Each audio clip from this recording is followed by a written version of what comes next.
बिस्मिल्लाहिर्रहमानिर्रहीम। इस वीडियो में हम सीरीज़ डीसी मोटर्स के बारे में पढ़ेंगे। तो ये हमारे पास सर्किट है और बेसिक कॉन्सेप्ट समझने के लिए हम जो राइट साइड पे डायग्राम में इसको देखते हैं, ये फील्ड वाइंडिंग है और ये आर्मेचर वाइंडिंग है, आर्मेचर सिस्टम है। आप देखिए ये दोनों सीरीज़ में जो करंट यहाँ से एंटर हो वो फील्ड वाइंडिंग के थ्रू होते हुए ये आर्मेचर की तरफ ये करंट जा रही है यहाँ से, तो इसलिए ये सीरीज़ में है दोनों। और अगर डायग्राम में देखें तो ये हमारा जो है ये फील्ड सीरीज़ वाइंडिंग जो है इसको रिप्रेजेंट कर रहा है, सीरीज़ फील्ड वाइंडिंग। और ये आर्मेचर रेजिस्टेंस और आर्मेचर वोल्टेज इसको रिप्रेजेंट कर रहा है। यहाँ पे देखिए टर्मिनल वोल्टेज VT है, VT is equal to EA plus IA RA RS, यानी ये वोल्टेज प्लस जो इसके क्रॉस वोल्टेज ड्रॉप है वो। और करंट चाहे वो आर्मेचर करंट है या सीरीज़ करंट है या लाइन करंट है, दे आर ऑल सेम, चूँकि ये सीरीज़ में है।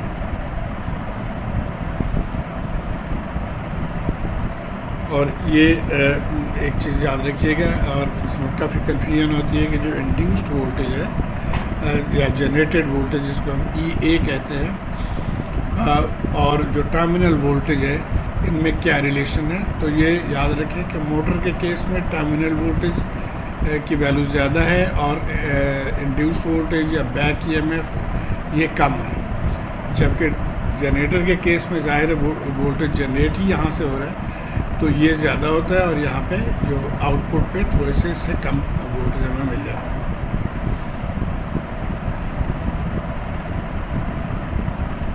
एक आध और रिलेशन इसमें हम देख लेते हैं। जो फ्लक्स है इस मशीन के अंदर वो डायरेक्टली प्रोपोर्शनल टू करंट है, यानी करंट कौन सा करंट, जो आर्मेचर करंट सेम करंट है। बहरहाल हम इसको लिखते हैं phi is equal to a constant C times IA। और एक और इंड्यूस टॉर्क जो है, यानी जो जनरेटेड टॉर्क मोटर के में जो टॉर्क पैदा हो, घुमाने की ताकत जो इसमें पैदा हो, उसको जनरेटेड टॉर्क या इंड्यूस टॉर्क कहते हैं। वो प्रोपोर्शनेट है K फाई IA। अब यहाँ से अगर हम फाई की वैल्यू ये डालें तो ये हो जाएगा KCIA स्क्वायर, यानी आर्मेचर करंट के स्क्वायर।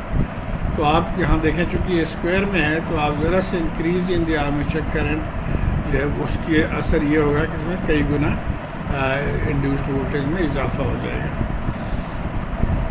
यानी अगर ये फ़र्ज़ करें डबल हमने कर दिया तो ये 4 गुना हो जाएगा, ये अगर 4 गुना कर दिया तो 16 गुना हो जाएगा। Torque in the motor is proportional to the square of armature current. It is therefore used in applications requiring very high starting torque या very high torque। तो जहाँ पे आपको ज़्यादा टॉर्क चाहिए वहाँ पे इस मोटर को इस्तेमाल किया जाता है। और इसके एग्ज़ाम्पल जो है वो जैसे मोटर कास्ट में है, एलिवेटर में है, ट्रैक्टर मशीन में है। एलिवेटर आप आसानी से समझ सकते हैं कि ये जो लिफ्ट है उसमें अगर फर्स्ट करें 10 बंदे हैं और वो एट रेस्ट है, तो अचानक उसने ऊपर जाना है, उठाना है लोगों को, तो उसके लिए बहुत ही हाई टॉर्क चाहिए, और उस केस में सीरीज़ मोटर जो है उसको इस्तेमाल किया जाता है, सीरीज़ डीसी मोटर। आइए हम टर्मिनल कैरेक्टरिस्टिक्स देखते हैं फॉर डीसी सीरीज़ मोटर। तो ये टॉर्क स्पीड कैरेक्टरिस्टिक्स कर्व की जो डेरिवेशन है वो इस रिलेशन से हम लेते हैं। ये रिलेशन डिराइव्ड है आपको बुक में, मैं इसके डिटेल में नहीं जाऊँगा, अलबत्ता इसको हम देखते हैं कि इससे हम क्या नतीजा निकाल सकते हैं। सबसे पहले तो आप देखें ये और ये रिलेशन है, यानी जो एंगुलर स्पीड है वो प्रोपोर्शन किस चीज़ से है, 1/√T इंड्यूस्ड। इसको हम लफ्ज़ में क्या कह सकते हैं कि the speed of the motor ये varies at the reciprocal of the square root of torque. अब इससे भी हम क्या नतीजा निकाल सकते हैं, आइए हम यहाँ से देखते हैं एक एग्जांपल है। यानी अगर इंड्यूस टॉर्क 31.8 न्यूटन मीटर हो तो इस मोटर की स्पीड होगी 3690। लेकिन अगर इंड्यूस टॉर्क कम हो के 1 न्यूटन मीटर आ जाए तो इसकी स्पीड देखिए कितना गुना यहाँ से, यानी 117,342 रेवोल्यूशन पर मिनट। अब इसको ग्राफिकली हम इस तरह से शो कर सकते हैं कि ये देखिए इंड्यूस टॉर्क या स्टार्टिंग टॉर्क और स्पीड में ये रिलेशन है।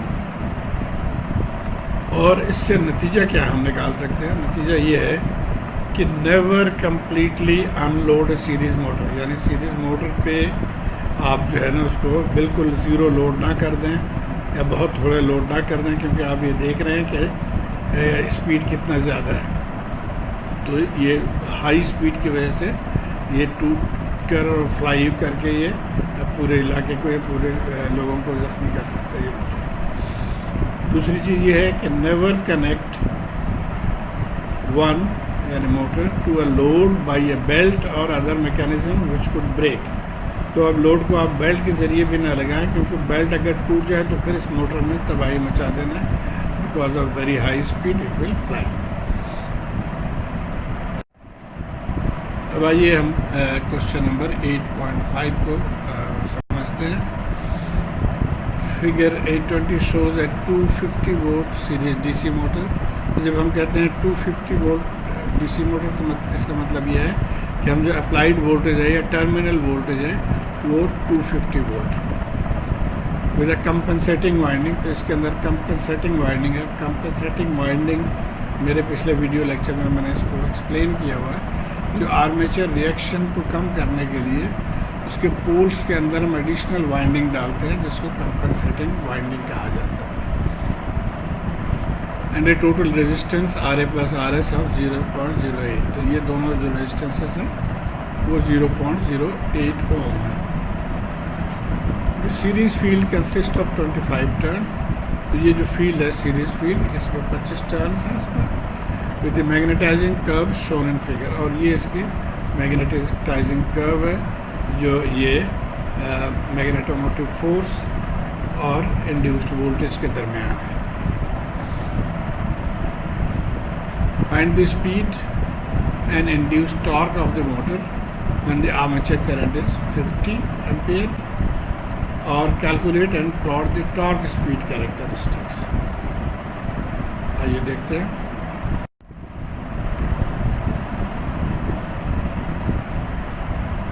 पहला सवाल हमने मालूम करना है स्पीड, उसके बाद हमने इंड्यूस्ड टॉर्क फॉर 50 एम्पेयर।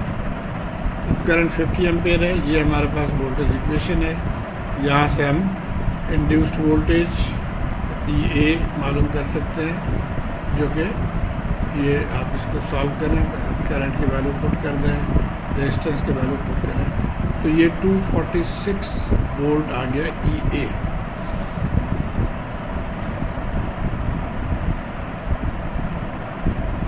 अब चूँकि IA और IF यानी इसमें जो करंट है फील्ड करंट और आर्मेचर करंट सेम है, 50 है, 50 ampere. The magnetising force F will be N into I, N number of turns और I करंट, तो ये 1250 एम्पेयर टर्न्स हो जाएंगे यहाँ से। अब अगर हम इस ग्राफ में इसको हम देखें कि 1250 एम्पेयर टर्न्स के कहीं यहाँ पे है, तो ये बराबर किसके होगा? यहाँ पे आप देखिए ये वैल्यू, ये तकरीबन कितना है, 60, 65, 80। सो 250 के लिए जो ग्राफ में वोल्टेज है, जिसको रेफरेंस वोल्टेज भी कहते हैं या वोल्टेज फ्रॉम द ग्राफ कहेंगे, वो 80 वोल्ट है। अब ये ग्राफ डिज़ाइंड है फॉर 1200 रेवोल्यूशंस पर मिनट के लिए। तो यहाँ पे हमारा वोल्टेज 80 है, हमारा एक्चुअल वोल्टेज 246 है, तो फिर स्पीड क्या होगा, ये एक सवाल है। तो आप इसके लिए एक स्पीड फार्मूला है, ये फार्मूला है जहाँ पे देखिए ये वोल्टेज, एक्चुअल वोल्टेज, ये from the graph voltage, actual speed और फ्रॉम द ग्राफ स्पीड। अब इसको हमने इस तरह से लिख लिया और यहाँ पे अब ये एक्चुअल वोल्टेज 246 है, ग्राफ वोल्टेज 80 है और ग्राफ स्पीड जो है वो 200 है। तो इसको कैलकुलेट करके हमें 3690 रेवोल्यूशंस पर मिनट आ गया। तो ये हमारा पहला हिस्सा निकला है, स्पीड हमने मालूम कर लिया। अब हमने टॉर्क, तो टॉर्क भी एक्चुअली क्या है कि ये पावर कंजर्वेशन फार्मूले से हम लिख सकते हैं कि जो इलेक्ट्रिकल पावर है वो मैकेनिकल पावर के बराबर है, यानी ई ए इंटू आई ए ये इलेक्ट्रिकल पावर हो गया और इंड्यूस टॉर्क इंटू स्पीड ये मैकेनिकल पावर हो गया। तो ये दोनों बराबर है, तो यहाँ से हम इंड्यूस टॉर्क इस फार्मूले से निकाल सकते हैं। और यहाँ पे 246 है, यहाँ पे 50 है, ये हमने निकाला था रेवोल्यूशन पर मिनट। इसको हम 60 से डिवाइड कर देंगे तो रेवोल्यूशन पर सेकंड आ जाएगा और उसको 2 पाई से मल्टीप्लाई कर देंगे ताकि ये रेडियंस में आ जाए। तो ये हमारा आंसर आ जाएगा 31.8 न्यूटन मीटर। ये हो गया इंड्यूस टॉर्क। अब आ जाते हैं तीसरे हिस्से पे सवाल के, calculate and plot the torque speed characteristics. अब टॉर्क स्पीड कैरेक्टरिस्टिक्स के लिए हमें बहुत सारे वैल्यूज चाहिए। तो calculate the complete torque speed characteristics must repeat steps in A for many values of the armature current and this can be easily done with the help of MATLAB. तो अगर आप इसको जानना चाहते हैं तो आप मैटलैब में चले जाएं और वहाँ पे मुख्तलिफ वैल्यूज ऑफ करंट पुट करके और इसको आप प्लॉट कर सकते हैं।